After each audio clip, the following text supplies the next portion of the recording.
Hi, I'm Sekou Goff. I'm a rising sophomore, and I will be talking about the article "High Gas Prices Will Make Summer Travel Expensive."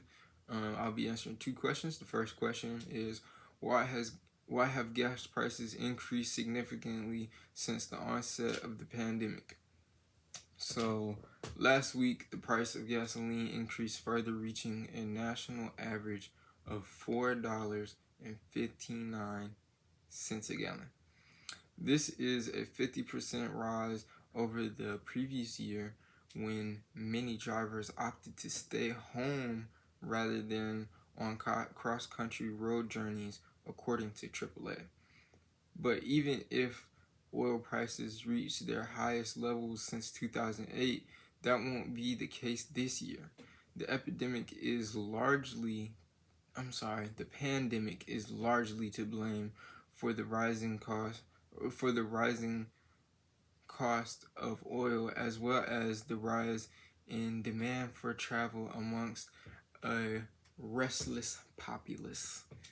As millions of Americans worked from home in 2020, producers reduced drilling and refining activities. However, as the limitations were lifted, people started driving again and enjoyed a brief period of low gas costs. This sharp increase in demand put pressures on supplies, which were subsequently made more difficult by Russia's invasion of Ukraine. As a result, in some regions, the United States has the price per gallon has increased to above $5. Also, the cost of living in the U.S.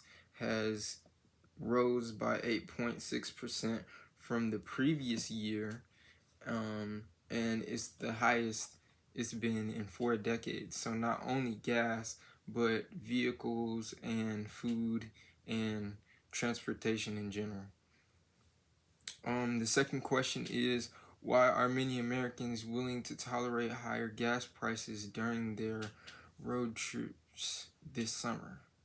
So, consumers are willing to consumers are willing to accept these increased travel costs because they were able to cut costs during the pandemic, which resulted in them saving money. The Data Business Arrival List estimates that over 38 million Americans would travel long distance during the Memorial Day weekend. This represents an increase of 8.5% from the previous year when oil prices were far less expensive. The reason why the American road trip is growing is because plane tickets have become unreasonably expensive as a result of airplane industry's own fuel scarcity. This has led to the increase in the number of people taking road trips across the United States.